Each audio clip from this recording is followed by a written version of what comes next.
Here we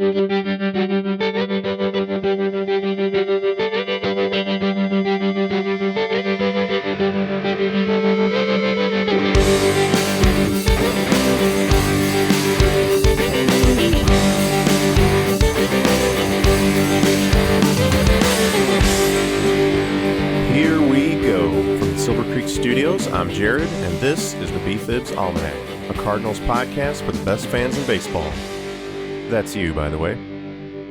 On this episode, we are going to break down the Andrew Miller signing. I know we talked about Paul Goldschmidt last time, and it seems like we're just breaking down player acquisitions, but these are two pretty prominent moves that the team made, and I think they're going to have a big impact this year, and fans want to know what they should know.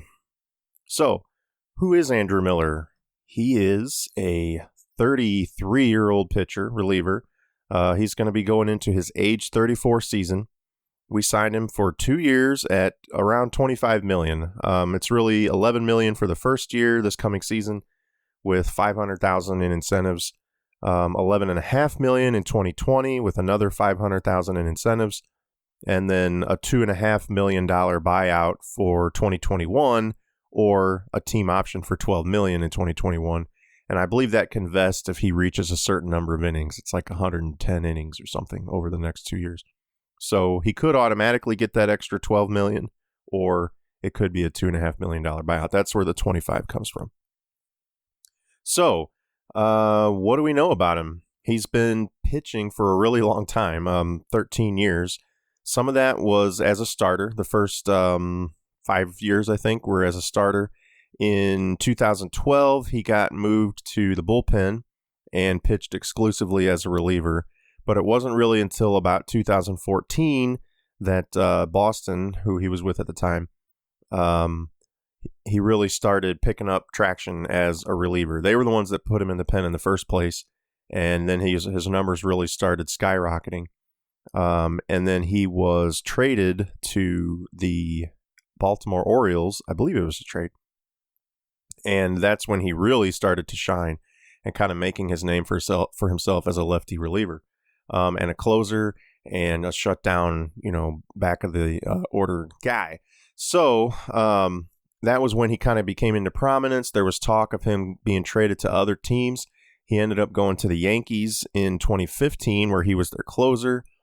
Partway through the 2016 season, the Yankees traded him to Cleveland, which is where he really kind of became famous among average fans. And with the playoff run that Cleveland went on, they started using him as a setup guy, multi-inning reliever, shutdown, facing the best batters in the lineup regardless of the inning, kind of changing the way managers and teams and fans thought about the use of the pitching staff.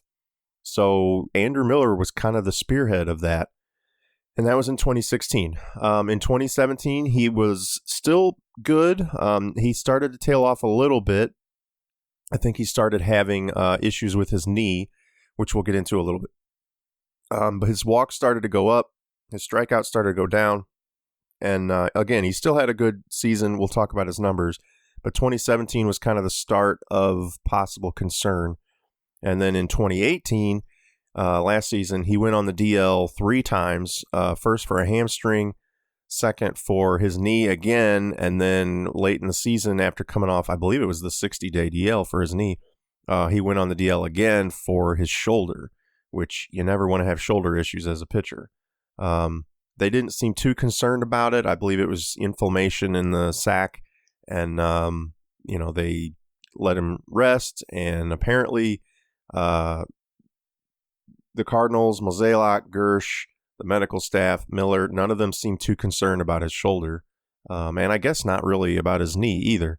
So the issue he was having with his knee was patella tendonitis, and that's been reoccurring. He had the same issue for a couple of seasons there, but they say he's over it, so we'll see. All that stuff's kind of related. I would guess the hamstring injury was related to the knee issue, and then probably even the shoulder injury. He was probably compensating a little bit for his lower body movement with some extra upper body strain, and affected that shoulder. So as long as he can kind of get right with everything, then he'll probably be okay. but he is getting up there in age. Like I said, he's going into his age 34 season. What can we expect from a power lefty reliever who's 34 and we're going to have him for at least 2 years? And how is he going to affect what we already had in the bullpen? So Ben Fredrickson of the Post-Dispatch, stltoday.com, wrote a great article about it. I encourage you to check it out. But about how his numbers compared to what we had last year from especially the left side of the pen. So I'll summarize a little bit of those numbers in that article, but you should go check it out, stltoday.com.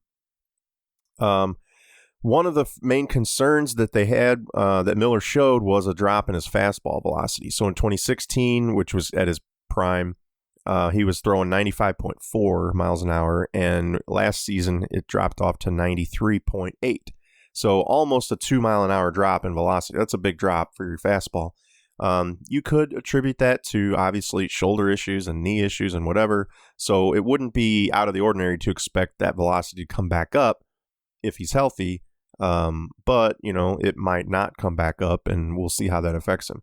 But kind of the main thing to bring up right now is to compare Brett Cecil and Chasen Shreve's numbers. They're kind of the two lefties that got the most innings for us last year, and likely will going into this season too, along with Miller. So left-handed batters slashed 310, 379, 483 off Cecil. That's a 310 batting average, 379 on base, 483 slugging. Those are really good numbers for hitters, not for pitchers. Those are bad numbers for pitchers. Chasen Shreve was quite a bit better, 275 average, 361 on base, 550 slugging. So really the only better thing was the batting average. The on base and slugging was still not good. And these are left-handed batters against left-handed pitchers. This is supposed to be the matchup you want. These guys are supposed to come in and shut down lefties, and lefties just kind of teed off on them. So those numbers compared to Miller were 227 batting average, 306 on base, 250 slugging. That's crazy slow slugging percentage. So even in his worst season, last season was his worst season as a reliever. He really had some mediocre numbers as a starter. It's not a surprise really that they gave up on him as a starter and put him in the bullpen, but he really thrived in that role, to his credit. But so even this past season, only lefties were batting 227 against him with a 250 slugging. I mean, that's great. Brett Cecil's ERA was 6.89. I mean, it's just awful. You hate to even have that on your team, but he's here for another couple of years. Chasen Shreve was 3.93 and Miller was 4.24. So while that ERA is not really great for Miller last year, again, those were his worst numbers, and they were still comparable or better than what we had in our pen. Brett Cecil had 5.2 strikeouts per 9 innings. Chasen Shreve had 10.6 strikeouts per 9, so quite a bit better than Cecil. And Miller was 11.9, so a little better than Shreve, and more than twice as good as Brett Cecil. And then again, 26.9% of inherited runners scored on Brett Cecil versus 34.5% for Shreve. Neither of those numbers are good. And then compared to 17.6% for Miller. So quite a bit better for Miller, again, in his worst season.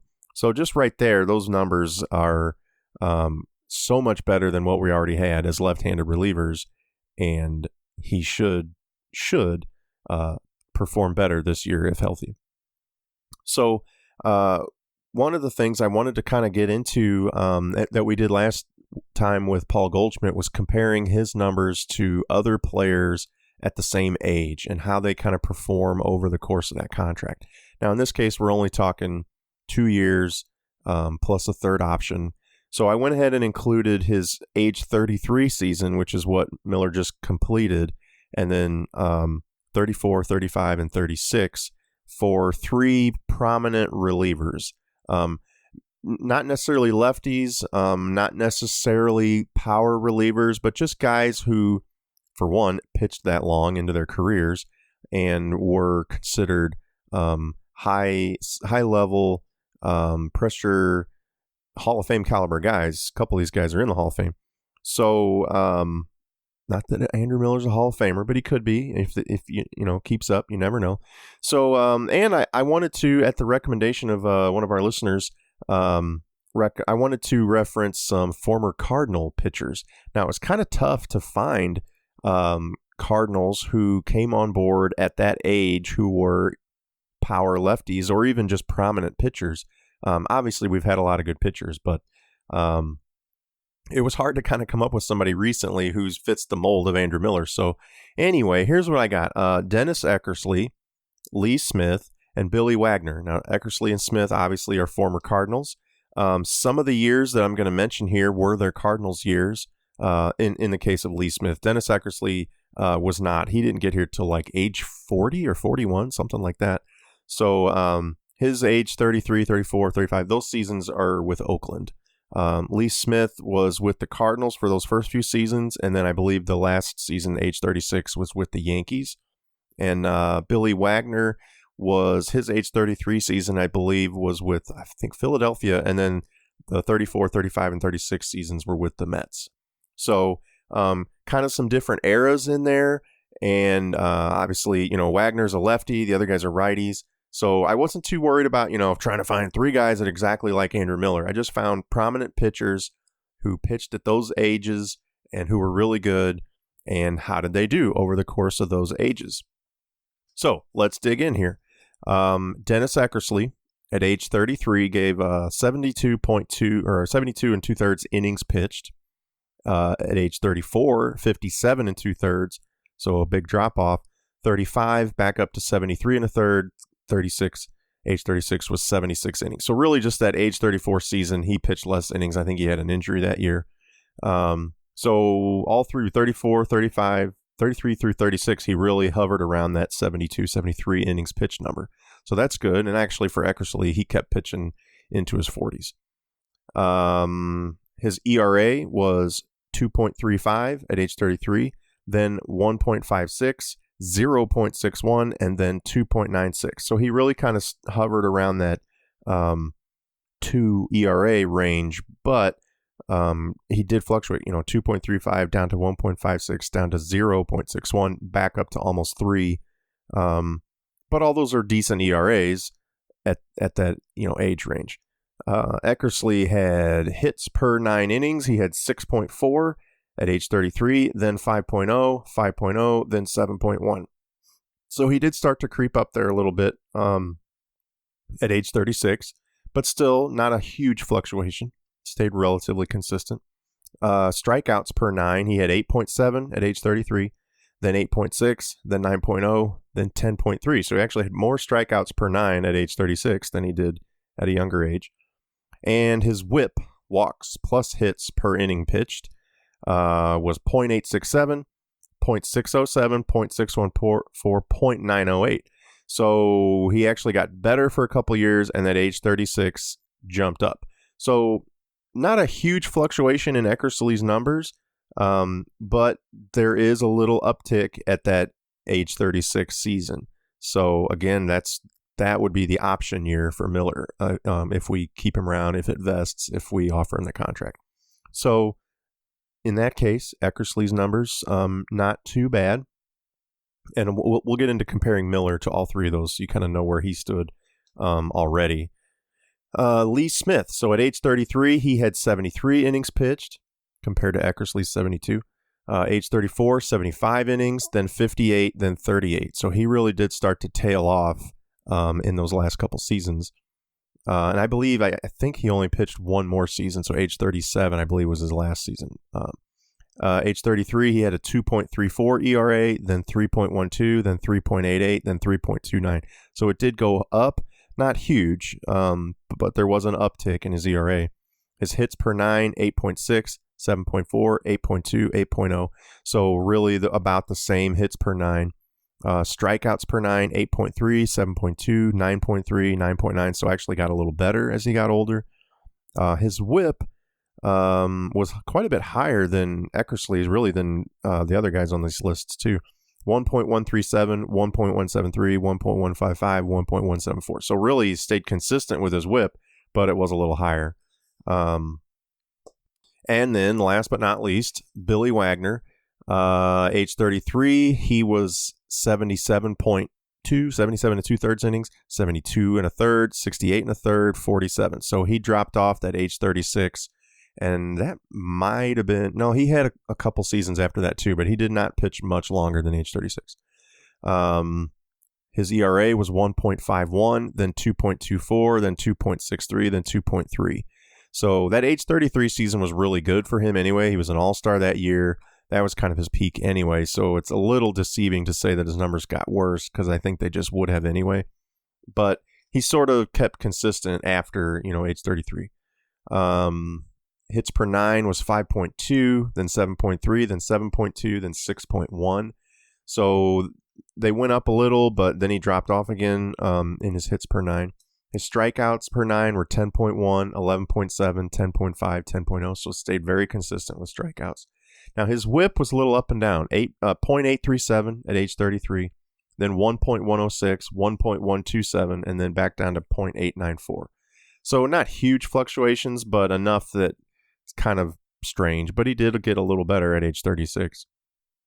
So what's the takeaway from those three relievers? They kind of stayed pretty consistent in certain categories like hits and strikeouts. Their whips stayed pretty consistent. Their ERAs did tend to go up a little bit as they got older, but not too bad. We didn't have this drastic drop off, and their innings pitched stayed pretty consistent. But that age 36 season was when they kind of dropped off for Smith and Wagner. Again, this is not a comprehensive list. Obviously, I didn't pick and choose based on the numbers that I saw. I just picked names first before I even looked at the numbers and thought, this would be kind of a neat representation. A couple former Cardinals closers, a lefty and Billy Wagner, all guys that were all-star caliber, Hall of Fame caliber pitchers. So that's what I went with. Now, if you can remember all those numbers, I'm going to discuss Andrew Miller's numbers here. So as we discussed, his 2018 season was not all that great. He had injuries. It was considered his worst season as a reliever, but it was still pretty good. But I'm going to go down the list of the seasons or the teams he played for as a reliever. So I'm ignoring his time as a starter. Those numbers weren't that great. But we got one season with Baltimore, a season and a half with the Yankees, and 2.5 seasons with Cleveland. So in that time, his ERA with Baltimore was 1.35. Again, compared to Eckersley's hovered around 2.35, 1.56, 0.61, and 2.96. Lee Smith was 2.34, 3.12, and up. Wagner had that 1.51 season, and then 2.24, 2.63, and 2.3. So over 2. So Miller's ERA was 1.35 with Baltimore. It was 1.77 with the Yankees and 2.22 with Cleveland. And that's including the 2018 season, which was a high ERA, 4.24. So if you negate that season, it's going to be, well under 2. So that's great. That's an incredible ERA, right up there, better than these Hall of Famers. His hits per 9 was 3.6 with Baltimore, 5.1 with the Yankees, and 5.4 with Cleveland. So again, that's better than Wagner's, way better than Lee Smith's, and better than Dennis Eckersley in hits per 9.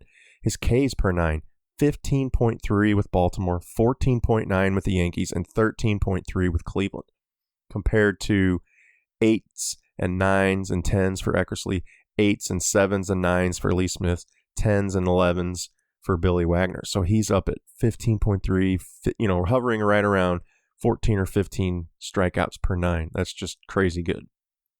And his whip was 0.6 with Baltimore, 0.822 with New York, and 0.915 with Cleveland. So good numbers, not incredible. The 0.6 is really good. The 0.822 and the 0.915 is just good. It's not bad. It's not tremendous. It's right up there with kind of where Eckersley and Wagner were at in their better seasons. So Now, those are younger seasons, though. We were talking the age 33 through 36 for those other guys, and these Baltimore, New York, and Cleveland seasons is about the last 5 years or so. So, you're talking age 28 to 33. So that's not a fair comparison as far as age and health and numbers, but still, those numbers are incredible for a power lefty reliever. So if he can approach anywhere close to that with the Cardinals, it would just be hugely impactful for the team. So we kind of flew through all those numbers and everything. I know I threw them at you, and I don't want to bore you with statistics too much. Sometimes, we do want to get into that, and that's what tells the story. But I do think that it's going to be a reasonable contract. So it's more per year than what Brett Cecil's getting. But it's less. No, let's see. What do we say Cecil's getting? Cecil's getting 4 years, $30 million. Yeah. So it's more per year, but less total than what you committed to Cecil. But I mean, his numbers are way better than Brett Cecil's. So even though it's more per year, you're getting a lot more value out of that, in theory, again, if he's healthy. You're not tied to it as long, 2 years with a small buyout for the third year if you don't like what you've seen. And that third year, even if that does vest with the innings pitched, a 3-year commitment is not too bad for a power lefty. So, barring some epic drop-off where he just is terrible for the next 2 or 3 seasons, this should be a reasonable contract. It's going to shore up the bullpen. It's going to give you plenty of options. He could close games if we need him. He could come in as a setup guy in the 8th. He could come in the 6th and, clean up a mess and keep pitching into the 7th and face, the other guy's left-handed power bats. Actually, I think his numbers were better as a righty or against righties than lefties. I didn't actually look that up and write that down, but I'm pretty sure I recall that. So you don't have to worry about his splits. You don't have to say, well, he can only face lefties and then we got to pull him out. He can give you multiple innings. So it's really going to be a good pickup. That being said, is there some risk? For sure. Right now, he's the only kind of prominent bullpen help we've gotten. I wouldn't be surprised if they make some more moves, but with anytime you're talking shoulder injuries, it's a huge red flag for a pitcher, especially a power pitcher.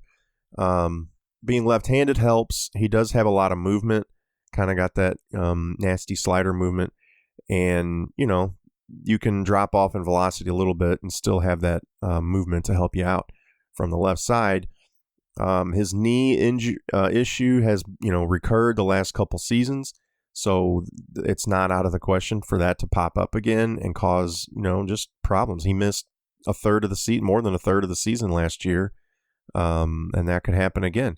And just even if he doesn't miss time, if it limits his effectiveness, and we feel like we need to keep going to him because our only other option is Cecil or Shreve, then it has the potential there to adversely affect the team. But I do think overall, I think it's going to have a huge positive impact. It's going to help guys slot into their respective roles. Whether if he's not the closer, I'm fairly confident we're going to name a closer. Maybe not in the first month or so, but I think somebody's going to grab that role. My guess is it'll be Jordan Hicks. My guess would be that we'll have probably split time between Andrew Miller as an 8th inning setup guy and someone else in that 8th inning setup guy, and Miller doing the fireman role where he comes in and shuts the team down in the 6th or 7th or whatever. But in that case, I would assume he'll probably pitch, more than an inning or more than a third of an inning or whatever when he comes in. So that's going to help guys know where they fit. The righties are going to know when they're coming in, when they're not coming in, who's going to face who. I just think it's going to help everybody settle in. And a bullpen needs to be settled, in my opinion. I don't like this approach of different guys on different days doing different things. Nobody really knows when to be ready. They don't know if they're going to pitch back-to-back days or not. if you can't count on the guy next to you, am I going to have to go in? All that uncertainty, I think, affects their confidence level, and sports is all about confidence. And so I think having a guy that settles your bullpen is going to have a much bigger impact than just his own personal numbers. So, and that's all you can ask for. And I'm sure that's what the Cardinals are hoping for and expecting. And I think that's what we're going to see, barring some injury recurrence from him, which could happen. But there's good reason to think that it might not, as we saw with some of these other guys that pitched well into their late 30s and 40s as effective relievers. And, we'll see. Now, he's got a lot of innings on that arm. He's been a reliever for, what did we say, 6 seasons now, 6 or 7. And, a lot of those appearances were multi-inning appearances, throwing high velocity. He pitched into the playoffs within the last couple seasons, going on long runs. Like I said, he changed the way teams approach relievers with his ability, but also the number of innings and the number of pitches he could give them. So that's a lot of mileage on that arm. It's not like he came in and faced one batter every couple days.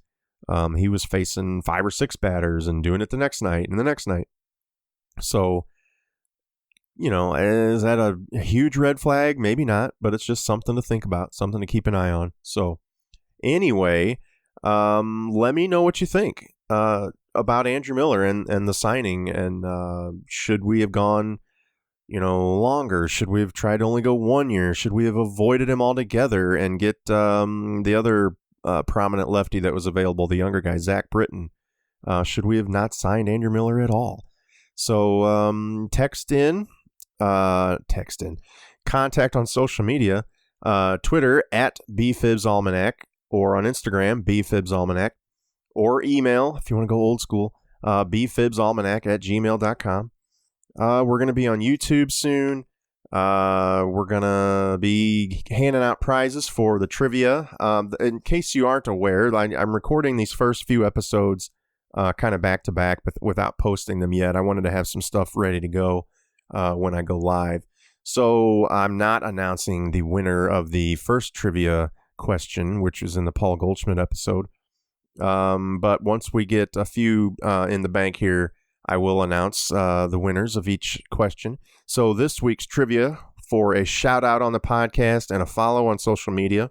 Again, you must be following us on Twitter or Instagram. The question is, what jersey numbers did Matt Holliday wear for the Cardinals?